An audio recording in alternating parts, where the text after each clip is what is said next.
Hello friends, welcome my YouTube channel Suraj computer institute. आज का हमारा टॉपिक है एमएस पावर पॉइंट में होम टैब।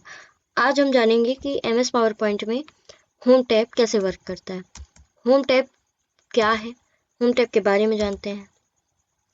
होम टैब जो होता है वो एमएस पावर पॉइंट का एक मेन ऑप्शन होता है जिसके द्वारा हम छोटे छोटे एडिट्स पावर पॉइंट में कर सकते हैं।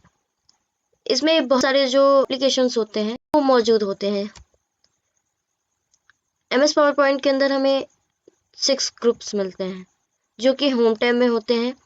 उसमें से पहला होता है क्लिपबोर्ड, दूसरा स्लाइड्स, तीसरा फॉन्ट, चौथा पैराग्राफ, पांचवा ड्राइंग, छठवां एडिटिंग।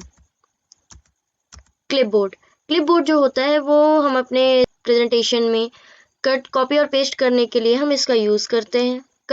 कट का मतलब होता है कि जैसे कोई पिक्चर हो गई या फिर कोई वर्ड हो गया, कोई सेंटेंस हो गया, उसको कट करने के लिए हम इसका यूज़ करते हैं। इसकी जो शॉर्टकट की होती है वो Ctrl+X होती है। कॉपी, किसी इमेज या किसी टेक्स्ट को कॉपी करने के लिए हम इसका यूज़ करते हैं। इसकी जो शॉर्टकट की होती है वो Ctrl+C होती है। पेस्ट, जो हमने कॉपी किया है इमेज, टेक्स्ट, उसको दूसरे स्थान पर लेके जाके पेस्ट करने के लिए हम इसका यूज़ करते हैं। इसकी शॉर्टकट की जो होती है Ctrl+V होती है। फॉर्मेट पेंटर का मतलब होता है जो हम टेक्स्ट होता है उसके अंदर फॉर्मेटिंग करने के लिए और उसको कॉपी करने के लिए, उसके फॉन्ट्स आदि को चेंज करने के लिए हम फॉर्मेट पेंटर का यूज़ करते हैं। स्लाइड के अंदर ऑप्शंस आते हैं, पहला न्यू स्लाइड, दूसरा लेआउट, तीसरा रिसेट, चौथा सेक्शन।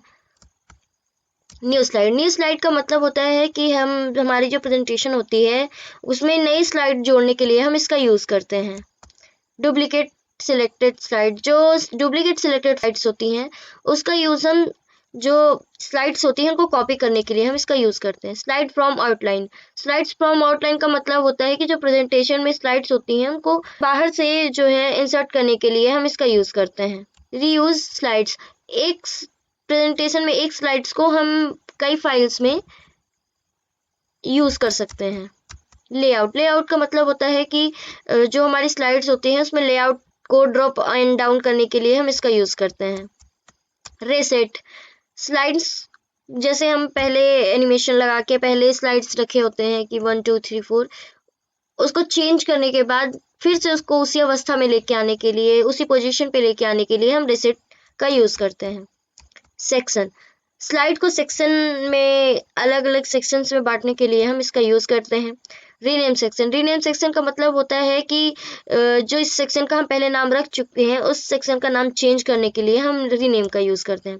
रिमूव सेक्शंस, जो हमने सेक्शंस बनाए हैं उस सेक्शंस को रिमूव करने के लिए हम या उसको हटाने के लिए हम रिमूव सेक्शन का यूज़ करते हैं। रिमूव ऑल सेक्शन, जितने भी सेक्शंस हमने बनाए हैं स्लाइड्स पे उन सभी सेक्शंस को हटाने के लिए हम रिमूव ऑल सेक्शन का यूज़ करते हैं। कोलैप्स ऑल का मतलब होता है जो सेक्शंस होते हैं उनके अंदर जो स्लाइड्स होती हैं उनको हटाने के लिए या छोटा करने के लिए हम इसका यूज़ करते हैं।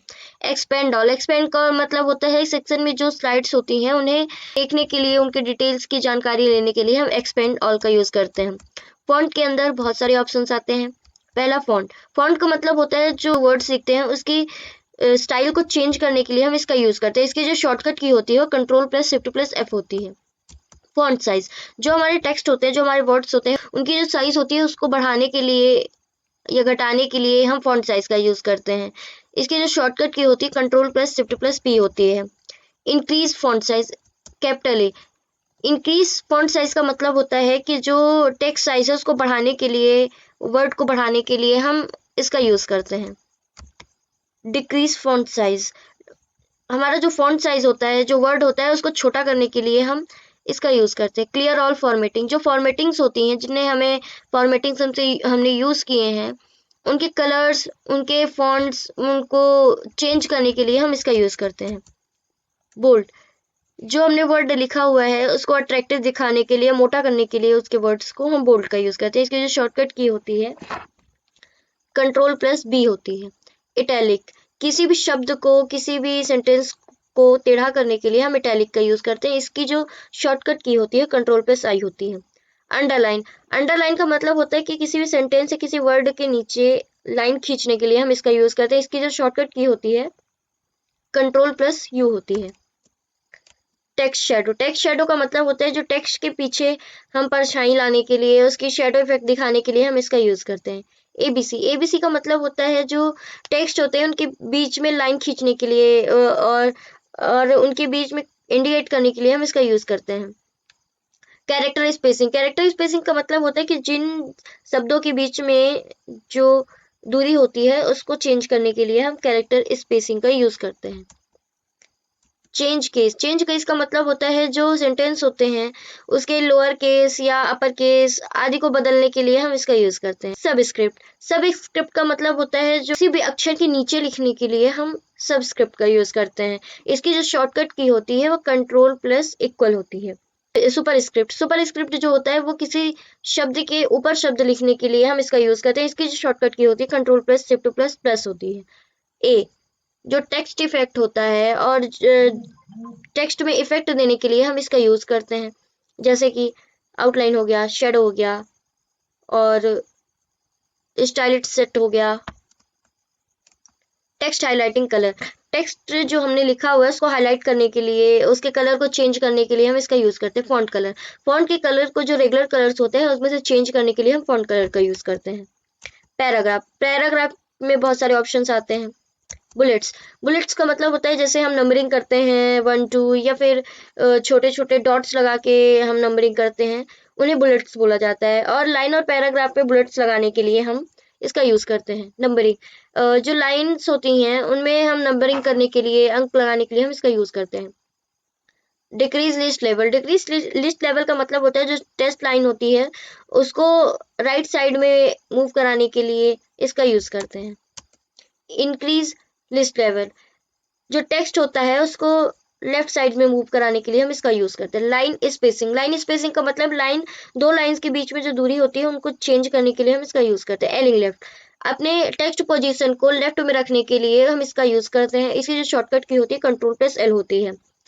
एलिंग सेंटर, एलिंग सेंटर का मतलब होता है कि जो हमारी टेक्स्ट पोजीशन होती है उसको सेंटर में रखने के लिए हम इसका यूज करते हैं। इसकी जो शॉर्टकट की होती है कंट्रोल प्लस ई होती है।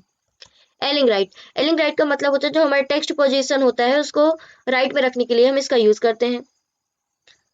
इसकी जो शॉर्टकट की होती है वो कंट्रोल प्लस आर होती है। जस्टिफाई, जस्टिफाई का मतलब होता है जो हमने पैराग्राफ या सेंटेंस लिखा हुआ है उसको एक लाइन में करने के लिए हम इसका यूज करते हैं। इसकी जो शॉर्टकट की होती है कंट्रोल प्लस जे होती है।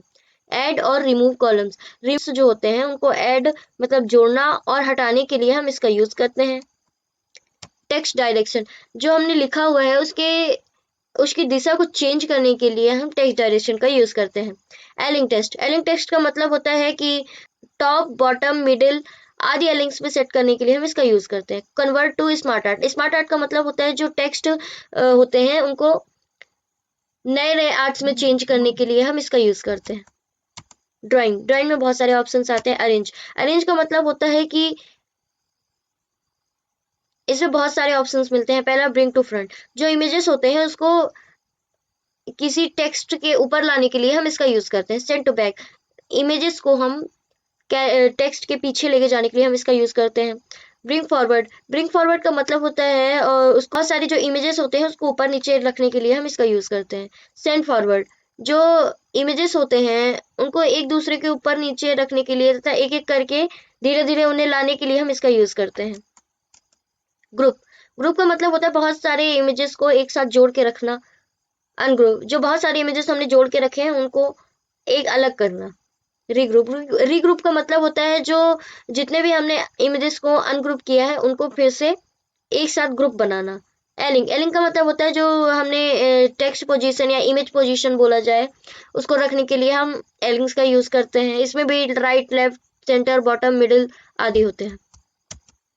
रोटेट, किसी भी इमेज को 90 डिग्री में घुमाने के लिए हम इसका यूज करते हैं, चाहे हम उसको लेफ्ट में घुमाना हो, राइट में घुमाना हो या वर्टिकल या हॉरिजॉन्टल जैसे भी घुमाना हो उसके लिए हम रोटेट का यूज करते हैं। सिलेक्शन पेन, इसका यूज हम इमेज को शो और हाइड, इमेज को दिखाने या छुपाने के लिए हम इसका यूज करते हैं। क्विक स्टाइल का मतलब होता है किसी भी प्रकार के जो शेप्स होते हैं उनको स्टाइल करने के लिए हम इसका यूज करते हैं। शेप फिल, अपने आप किसी भी इमेज को कलर को शेप में फिल करने के लिए हम इसका यूज करते हैं। शेप आउटलाइन, आउटलाइन को बॉर्डर देने के लिए हम इसका यूज करते हैं। शेप इफेक्ट, जो शेप होते हैं उसमें इफेक्ट डालने के लिए, जैसे प्रेजेंट, शेडो, रिफ्लेक्स आदि इफेक्ट्स डालने के लिए हम इसका यूज करते हैं। एडिटिंग में बहुत सारे ऑप्शन आते हैं, जैसे फाइंड, रिप्लेस, सिलेक्ट। फाइंड का मतलब होता है कि जो किसी भी टेक्स्ट को हम प्रेजेंटेशन में देखने के लिए हम इसका यूज करते हैं। इसकी जो शॉर्टकट की होती है Ctrl+F होती है। रिप्लेस, किसी भी वर्ड को चेंज करने के लिए हम इसका यूज करते हैं। इसकी जो शॉर्टकट की होती है Ctrl+H होती है। सिलेक्ट, सिलेक्ट में 2 ऑप्शंस आते हैं। पहला सिलेक्ट ऑल, सिलेक्ट ऑल का मतलब होता है कि एक ही बार में पूरे डॉक्यूमेंट के पेजेस जो है वो सिलेक्ट हो जाएंगे। दूसरा सिलेक्ट ऑब्जेक्ट, सिलेक्ट जो ऑब्जेक्ट्स होते हैं, जैसे कि फोटो हो गया और जो हमने शेप यूज किया है वो शेप हो गए, उनको सिलेक्ट करने के लिए हम इसका यूज करते हैं। सिलेक्शन पिन का मतलब होता है जो शेप और इमेजेस होते हैं उनको हाइड करने के लिए हम इसका यूज करते हैं। Thank you, please subscribe my YouTube channel Suraj computer institute.